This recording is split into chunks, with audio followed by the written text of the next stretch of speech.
هذا الهدف اولا. وبالنسبه للديلار يمكن الاسبوع الماضي اشدنا فيه وتحدثنا عنه بشكل كبير، يعني بان يعني يوم عن يوم يثبت بان مهاجم من الطراز الرفيع، وايضا يعني لاعب مهم بالنسبه لفريق ليل، وبالنهايه ايضا لاعب مهم وسيكون اهم للمنتخب الجزائري، ويعطي يعني المزيد من الخيارات للمدرب جمال بالماضي.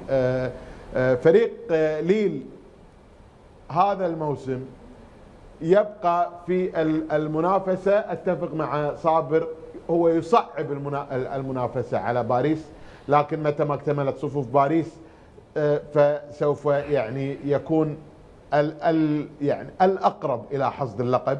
لكن هذا مهم جدا لجماليه الدوري الفرنسي، ان يكون هناك اكثر من منافس لباريس حتى يرتفع المستوى ويرتفع النسق، ويرتفع ايضا مستوى باريس وينعكس على اداءه في البطوله الفرنسيه، يعني يساعد باريس اوروبيا القصد عبد الكريم، مثل ما يقولوا الفرنسيين لما يرتفع النيفو.